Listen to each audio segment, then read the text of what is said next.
Hello students.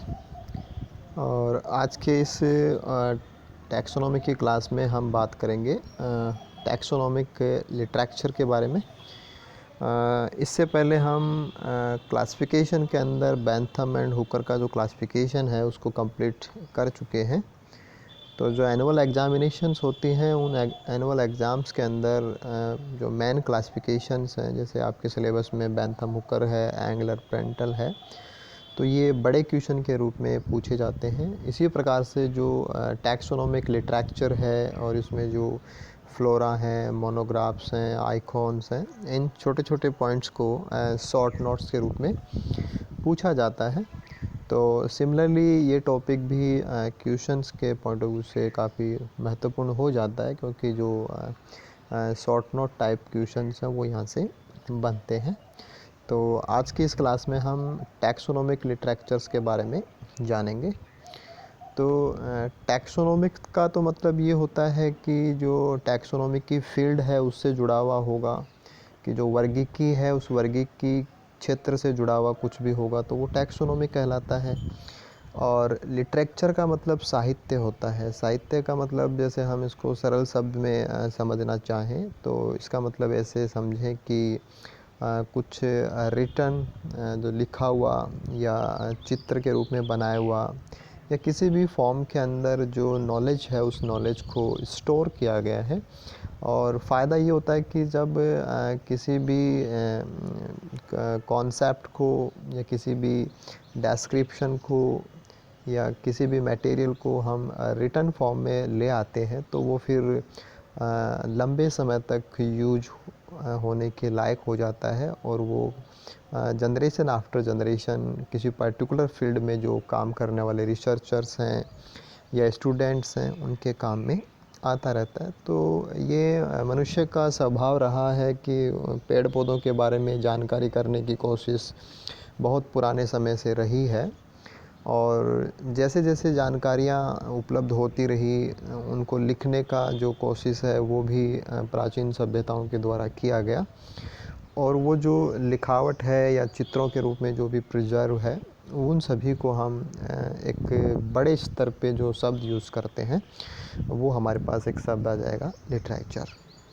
तो एक प्रकार से देखा जाए तो ऐसा है कि जैसे बेंथम एंड हुकर के क्लासिफिकेशन की ही बात करें तो उन्हें इतने सारे प्लांट्स के बारे में नॉलेज था, उन्होंने इनके ऊपर वर्क किया, काफ़ी सारा उनका फील्ड एक्सपीरियंसेस थे, अलग अलग जियोग्राफिकल एरिया पे उन्होंने काम किया। तब जाकर के वो एक जो प्रॉपर क्लासिफिकेशन है, हालांकि इसके बाद में डिफरेंट टाइप के जो फ्लोरा हैं वो भी उन्होंने बनाए थे। तो एक पर्टिकुलर जो टैक्सोनॉमिस्ट है या पर्टिकुलर फील्ड में काम करने वाला जो साइंटिस्ट, रिसर्चर, स्टूडेंट जो भी हम लें, उसके पास जो भी नॉलेज है जब तक वो नॉलेज डॉक्यूमेंटाइज नहीं हो जाता, जब तक उसको डॉक्यूमेंट्स के रूप में स्टोर नहीं किया जाता या डॉक्यूमेंट्स के रूप में उस नॉलेज को कन्वर्ट नहीं किया जाता, वो व्यापक स्तर पे या बहुत ज़्यादा जो लोग हैं अलग अलग, चाहे हम कंट्रीज़ ले लें या अलग अलग फील्ड्स ले लें, तो उनके साथ में वो शेयर नहीं किया जा सकता। तो लिटरेचर अपने आप में एक देखा जाए तो डॉक्यूमेंटेशन हो गया। पर्टिकुलर फील्ड में जितना भी नॉलेज प्राप्त है उस नॉलेज को डॉक्यूमेंटाइज करना ही एक प्रकार का लिटरेचर है।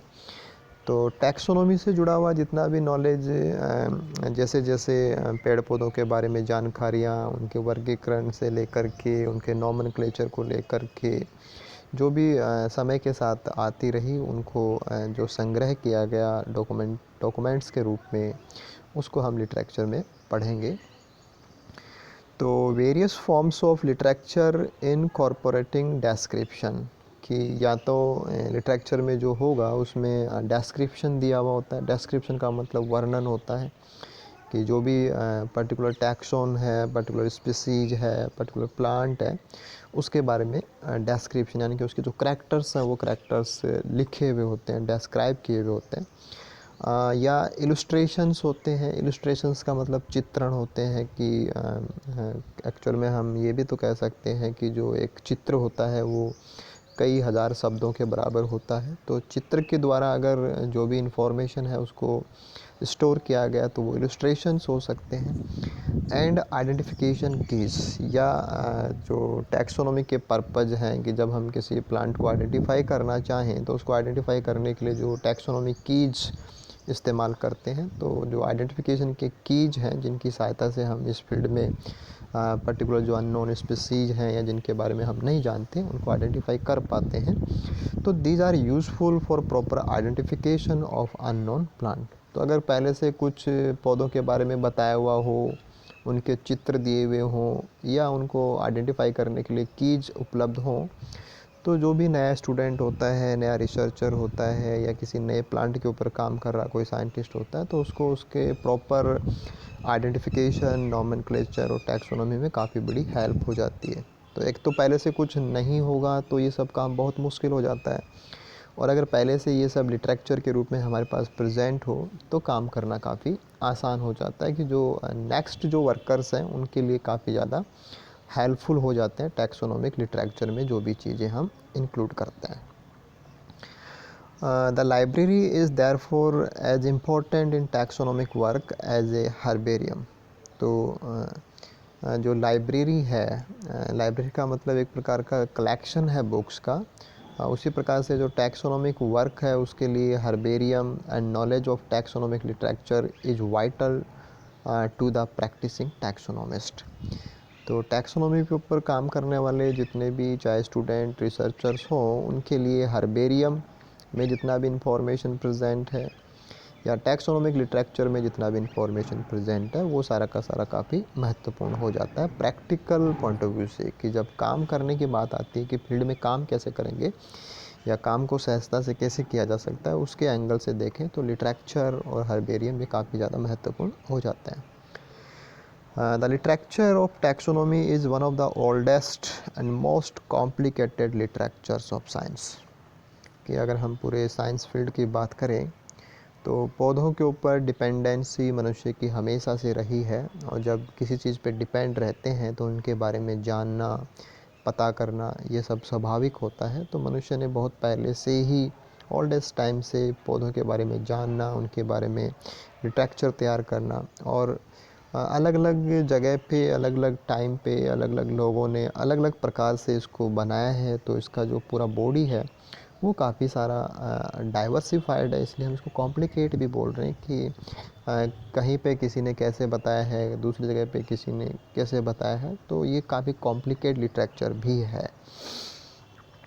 सेवरल बिब्लियोग्राफिक रेफरेंसेस, जहाँ पे हम रेफरेंसेस की बात करते हैं उनको अरेंज करना या इंडेक्सेस को बनाना या जो गाइड्स हैं जिनकी सहायता से हम फील्ड में आगे बढ़ सकते हैं, are available to help taxonomist to locate relevant literature concerning a taxonomic group और ए जियोग्राफिकल एरिया।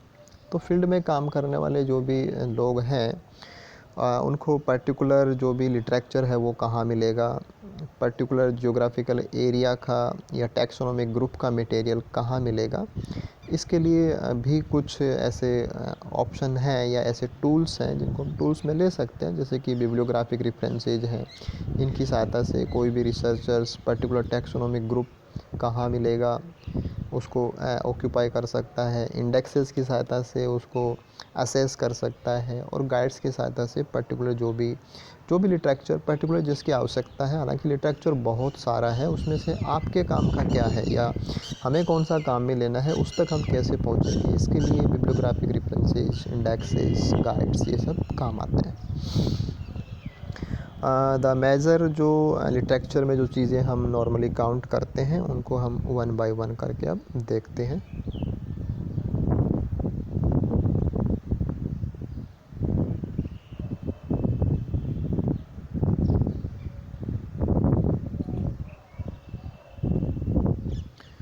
तो वेरी फर्स्टली हम बात करते हैं फ्लोरा को, और फ्लोरा एक प्रकार का टैक्सोनॉमिक लिटरेचर का टाइप है कि टैक्सोनॉमिक लिटरेचर में बहुत सारी चीज़ें हो सकती हैं, उन्हीं में से फ्लोरा एक प्रकार है कि फ्लोरा भी एक प्रकार का टैक्सोनॉमिक लिटरेचर होता है।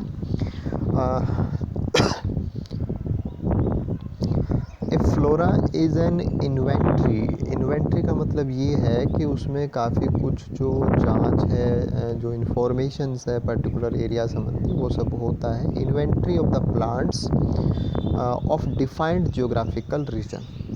तो फ्लोरा में एक प्रकार का इन्वेंट्री है वो, कि मतलब काफ़ी कुछ जो भी इंफॉर्मेशन उपलब्ध है उस सबको वहाँ पे डाल दिया गया है, एक प्रकार की जो टोटल जांच है उसके रूप में, कि यहाँ पे क्या क्या मिलता है, किस हालत में है, क्या क्या उनके करैक्टर्स हैं, उस इन्वेंट्री फॉर्म के अंदर तैयार किया हुआ एक लिटरेचर होता है। लेकिन ख़ास बात क्या है कि ये एक निश्चित भौगोलिक क्षेत्र का होता है। ऐसा नहीं कि इसकी कोई जियोग्राफिकल लिमिट नहीं होती है। ये एक लिमिट एरिया जो होता है, कि जो पर्टिकुलर जियोग्राफिकल एरिया है उसमें जितने भी प्लांट्स हैं, टोटल जो प्लांट्स होते हैं उनका एक प्रकार का इन्वेंट्री टाइप का लिटरेचर होता है। ए फ्लोरा में बी फेयरली एग्जस्टिव। फेयरली एग्जस्टिव का मतलब ये कि आपने एक पर्टिकुलर एरिया लिया और उस एरिया के सभी पौधों की सारी जानकारियाँ भी इसमें हो सकती है। दिस इज एग्जस्टिव की कंप्लीट इन्फॉर्मेशन है। और सिंपली सिनॉप्टिक, या केवल जो एक महज थोड़ा सा जो एक कॉमन सा जो नॉलेज होता है कि यहाँ ये पौधे नॉर्मली पाए जाते हैं। एक तो कंप्लीट, कि यहाँ ये पौधे कंप्लीट लिस्ट है, कंप्लीट इन्फॉर्मेशन है, दिस इज एग्जॉस्टिव।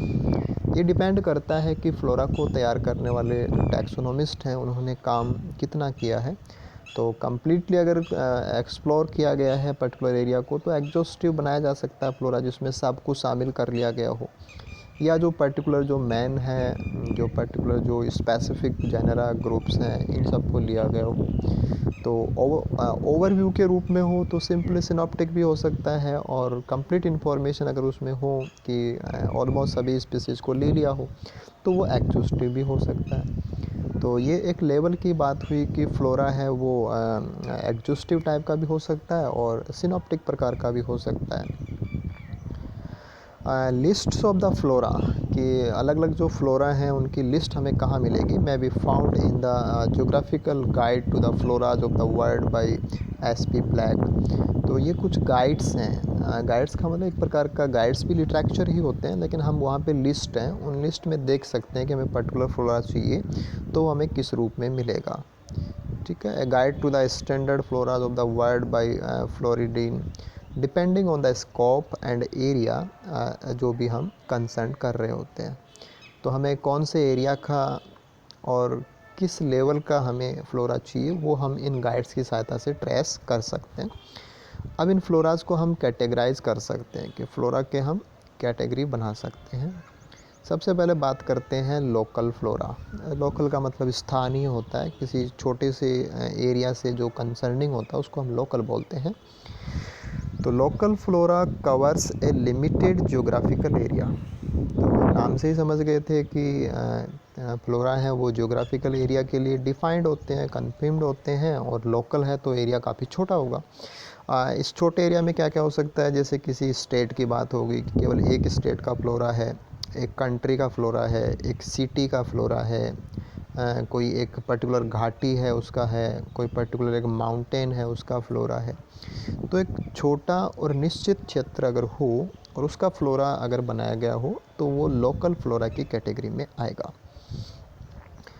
जैसे कि हम बात करें कि फ्लोरा ऑफ दिल्ली, ये जे.के. माहेश्वरी के द्वारा 1963 में बनाया गया, तो ये लोकल फ्लोरा है क्योंकि ये केवल दिल्ली का फ्लोरा है। ऐसे ही फ्लोरा सिमलेंसिस, जो शिमला का फ्लोरा है, वो एच. कोलेट के द्वारा तैयार किया गया है। फ्लोरा ऑफ तमिलनाडु है, फ्लोरा ऑफ मिसौरी है, फ्लोरा ऑफ सेंट्रल टेक्सास है। तो एक पर्टिकुलर स्टेट का हो, पर्टिकुलर छोटे कंट्री का हो, सिटी का हो, या पर्टिकुलर जियोग्राफिकल एरिया का अगर हो तो वो लोकल फ्लोरा में काउंट होगा। इससे थोड़ा बड़ा लेवल है, उसको हम बोलेंगे रीजनल फ्लोरा, कि जो एक पर्टिकुलर रीजन है कि includes a larger geographical area, कि लोकल से बड़ा एरिया इसमें इंक्लूड होता है। यूजुअली ए लार्ज कंट्री, कि एक बड़ा देश हो, और ए बॉटनिकल रीजन, या एक कोई बॉटनिकल रीजन काफ़ी बड़ा, जैसे कोई पर्टिकुलर फॉरेस्ट है जो कई सारे कंट्रीज़ में फैला हुआ है, या पर्टिकुलर माउंटेन चेन है जो कई सारे कंट्रीज़ में फैली हुई है। तो एक थोड़ा सा बड़ा एरिया हो गया, पर्टिकुलर बॉटनिकल रीजन हो गया। जैसे कि फ्लोरा ऑफ ब्रिटिश इंडिया जो हुकर ने तैयार किया था, फ्लोरा ऑफ मलेशियाना जो CG स्टेमिन्स के द्वारा तैयार है। फ्लोरा इरानिका कि ईरान का जो फ्लोरा है। तो अगर काफ़ी बड़े एरिया, लोकल से थोड़ा बड़ा एरिया अगर इंक्लूड है और वहाँ का फ्लोरा अगर तैयार किया गया है तो उसको हम रीजनल फ्लोरा बोलेंगे। तो सबसे छोटा एरिया है लोकल एरिया, देन उससे बड़ा जो स्टैंडर्ड आ जाएगा कि ज्योग्राफिकल एरिया जब हमने एक्सटेंड कर दिया कि बड़े ज्योग्राफिकल एरिया को ले लिया है तो that will be regional flora. ठीक है, जैसे फ्लोरा ऑफ टर्की है एंड ईस्ट एशियन आइसलैंड्स है, फ्लोरा ऑफ SSSR बाई कैमरो एंड फ्लोरा कवरिंग एक कंट्री। जब कोई फ्लोरा किसी कंट्री को कवर करता है तो अप्रोप्रिएटली हम उसको नेशनल फ्लोरा बोलें तो ज़्यादा सही शब्द होगा। जैसे फ्लोरा ऑफ इरानिका है तो वो ईरान का फ्लोरा, ईरान एक कंट्री है तो हम उसको एक मतलब रीजनल की बजाय नेशनल फ्लोरा ऑफ ईरान ऐसे उसको बोलें तो वो ज़्यादा अप्रोप्रिएट होगा। अब रीजनल से जो बड़ा लेवल आ जाएगा दैट इज़ फॉर कॉन्टिनेंट की पूरा जो महाद्वीप है, अगर हमने फ्लोरा पूरा महाद्वीप का तैयार किया हुआ है, अगर हम उसकी बात करें तो उसको हम कॉन्टिनेंटल बोलेंगे। तो continental flora covers the entire continent.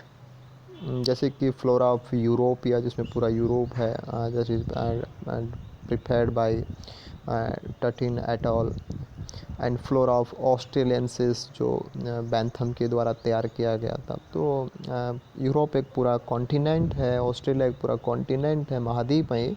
तो पूरे के पूरे महाद्वीप का जो फ्लोरा होगा उसको हम कॉन्टिनेंटल फ्लोरा बोलेंगे। इसी प्रकार से नेक्स्ट जो कैटेगरी है उसमें हम ले सकते हैं कॉम्प्रहेंसिव ट्रीटमेंट्स। और कॉम्प्रहेंसिव ट्रीटमेंट तो मतलब ये होता है कि कोई सॉल्यूशन हो उसको हम ट्रीटमेंट बोलते हैं कि हाँ कोई प्रॉब्लम है और उसके सॉल्यूशन के रूप में हम कुछ ले रहे हैं तो दैट इज़ अ ट्रीटमेंट। और ये कॉम्प्रहेंसिव का मतलब व्यापक होता है, विस्तृत होता है, मतलब जिसका काफ़ी बड़ा इम्पैक्ट जो होता है कॉम्प्रहेंसिव ट्रीटमेंट। तो इसमें इसको हम क्या मानेंगे या इसका मतलब क्या होता है? Comprehensive treatments have a much broader scope कि इनका जो स्कोप है वो काफ़ी बड़ा होता है, यानी कि इनकी यूटिलिटी ज़्यादा होती है। ब्रॉडर स्कोप का मतलब काम के ज़्यादा होते हैं, यूटिलिटी ज़्यादा होती है। टैक्सोनॉमी की फील्ड में यूटिलिटी ज़्यादा है। Although no world flora has ever been written कि पूरा जो हमारा ग्लोब है, जैसे कॉन्टिनेंट के फ्लोरा तो हैं बट पूरे वर्ल्ड का फ्लोरा है वो अब तक नहीं तैयार किया गया है। Several important works have attempt a world wide view, लेकिन कुछ ऐसे काम हैं जिनमें जो एंगल रखा गया है समझाने का या लिटरेचर को तैयार करने का वो पूरे ग्लोब को लेकर के रखा गया है। जैसे कि जेनेरा प्लांटेरम जो बैंथम एंड हुकर ने अपने वॉल्यूम्स लिखे थे। इसी प्रकार से डी नेचुरल लाइकन प्लेफेंजिन families of the angular and parental का क्लासिफिकेशन जो इसमें इसकी बुक्स में दिया हुआ है, ये कुछ ऐसे हैं जो पूरे विश्व के तो फ्लोरा नहीं हैं, लेकिन इनका जो यूटिलिटी है वो इतना ज़्यादा है कि ग्लोब के लगभग सभी भागों में इनको टैक्सोनॉमिक जो आइडेंटिफिकेशन है, नॉमेनक्लेचर हैं, उनके लिए इनको इस्तेमाल किया जाता है। तो पर्टिकुलर एरिया स्पेसिफिक नहीं है बट इनका यूटिलिटी लगभग हर जगह पे हो जाता है, यानी कि कुछ ऐसी चीज़ें हैं जिनको हम दुनिया के किसी भी भाग में टैक्सोनॉमी के लिए काम में लेना चाहें तो वहाँ वो काम आते हैं, वहाँ वो यूज़फुल पाए जाते हैं। तो they are called as comprehensive treatment. तो लोकल बहुत ही छोटा सा एरिया हो जाएगा, देन रीजनल थोड़ा सा इससे बड़ा एरिया है आपके पास, देन कॉन्टिनेंटल, और लास्ट में वो हैं जो कॉम्प्रहेंसिव ट्रीटमेंट्स के रूप में काउंट किए जाते हैं। तो वेरी फास्टली जब शॉर्ट नोट के रूप में ये क्वेश्चन आपके पास हो तो एक तो फ्लोरा होता क्या है उसको आप बताएंगे, ठीक है, और फ्लोरा के बाद में जो पर्टिकुलर फ्लोरा को ट्रेस करने के लिए हम जो मैनुअल्स यूज़ करते हैं, गाइड्स यूज़ करते हैं, उनको आप बताएंगे। देन फ्लोरा के जो कैटेगरीज हैं कि हम इनको जोग्राफिकल एरिया के एक्सटेंट के हिसाब से कैटेगराइज कर सकते हैं तो वो कैटेगरीज बताएंगे, और हर एक कैटेगरी को बताने के बाद में आप उसके कम से कम 1 या 2 एग्जांपल ज़रूर उसमें डालेंगे, क्योंकि विदाउट एग्जांपल जो आपका आंसर है वो इनकम्प्लीट रह जाएगा। तो हर एक कैटेगरी से, जैसे रीजनल का आपको पता होना चाहिए, लोकल का आपको आइडिया हो कि हाँ उसके कुछ एग्जांपल आपके होने चाहिए ताकि आप उनको वहाँ पे लिखें, तो आपका जो आंसर है वो काफ़ी ज़्यादा सटीक होगा और आपको यहाँ पे अच्छे मार्क्स हैं वो मिलेंगे। इसके बाद में हम एक छोटा सा और लिटरेचर का ही टाइप है, दैट इज़ मैनुअल्स, उनकी बात करते हैं।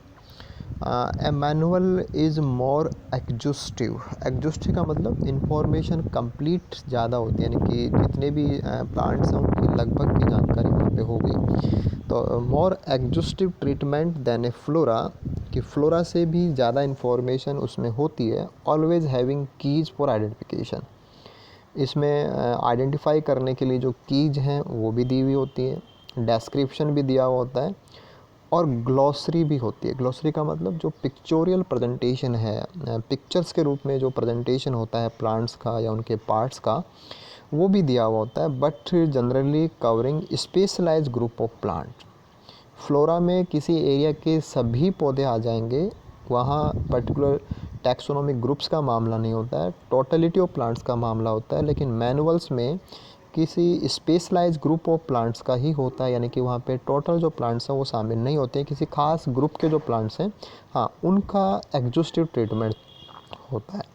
कि थोड़े से एक खास कैटेगरी, जैसे पर्टिकुलर जो ग्रुप होगा उस ग्रुप के जो स्पीसीज हैं, ग्रुप के जो मेंबर्स हैं उस एरिया के, उनका फॉर्मेशन वहाँ पे काफ़ी अच्छा है, फ्लोरा से भी ज़्यादा अच्छा है। लेकिन बाकी जो दूसरे प्लांट्स उस ग्रुप के अलावा बच गए जो मैनुअल में शामिल नहीं हैं वो इसमें नहीं होते हैं। जैसे मैनुअल ऑफ कल्टीवेटेड प्लांट्स, तो कल्टीवेटेड प्लांट्स का मतलब ये हो गया कि अब उसमें वाइल्ड प्लांट शामिल नहीं है, तो एक ख़ास कैटेगरी ले ली प्लांट्स की। अब उनके बारे में तो वहाँ काफ़ी कुछ बताया हुआ है, लेकिन बाकी जो दूसरे प्लांट्स हैं जो वाइल्ड हैं उनके बारे में नहीं है, ठीक है। ऐसे ही मैनुअल ऑफ एक्वेटिक प्लांट्स, तो एक्वेटिक प्लांट्स हैं तो फिर वहाँ पर्टिकुलर एरिया के जो टेरेस्ट्रियल प्लांट्स वगैरह हैं उनका उसमें इनकॉर्पोरेशन नहीं है। तो manual differs from monograph in the sense, और एक हम आगे और लेंगे कि मोनोग्राफ क्या होते हैं। A manual differs from a monograph in the sense that monograph is a detailed taxonomic treatment of a taxonomic group। तो मैनुअल है वो किसी पर्टिकुलर ग्रुप के जो प्लांट्स हैं उनका एग्जॉस्टिव ट्रीटमेंट होता है। फ्लोरा किसी एरिया के टोटल प्लांट्स का एग्जॉस्टिव भी हो सकता है और स्पोरेडिक भी हो सकता है, ठीक है। तो सारे एरिया के सभी प्लांट्स को कवर करता है, वो फ्लोरा कैटेगरी में जाता है।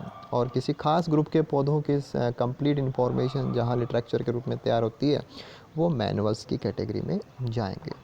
तो आज की क्लास में हमने फ्लोरा क्या है, फ्लोरा को हम कैटेगराइज कैसे कर सकते हैं, मैनुअल्स क्या हैं, दोनों में अंतर क्या है, इन चीज़ों को समझा है। तो आई थिंक ये चीज़ें आपकी क्लियर हुई होंगी और आप इनको शॉर्ट नोट के रूप में तैयार करेंगे ताकि आप मेन एग्ज़ाम्स में इसका प्रॉपर फ़ायदा उठा सकें। Okay then.